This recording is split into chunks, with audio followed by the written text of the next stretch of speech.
After making good time through Reston on Highway 267, the government Chevy Suburban slowed as brake lights flashed on in the dark highway lanes ahead of it. Slouched in the passenger seat, Ingrid Castine watched the black silhouettes of the trees alongside the highway bending in the wind against the paler night sky. She was glad to stretch her legs several inches farther than she'd been able to during the last 8 hours in the coach seat of the American Airlines flight from London's Heathrow Airport to Dulles International. Even with the heavier traffic, the drive would probably be less than an hour.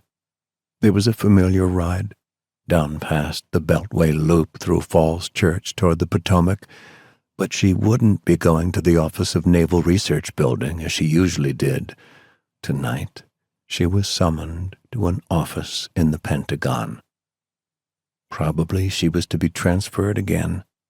She had been recruited into the Transportation Utility Agency right out of college 8 years ago, and 5 years later the TUA had been terminated, and she'd been shuffled to the Office of Naval Intelligence, and then last year she had been transferred to what was, as of yesterday at least, her present job as a field investigator with the Office of Naval Research. The jobs had all proved to be disquietingly weird. What could be next? She wondered sourly.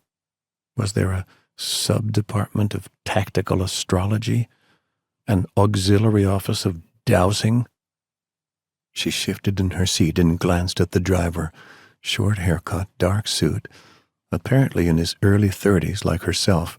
He had been professionally cheerful when he had met her at the disembarking gate and opened his wallet to show her an Office of Naval Intelligence identification card, and had obligingly wheeled her suitcase to the waiting Suburban and stashed it in the back.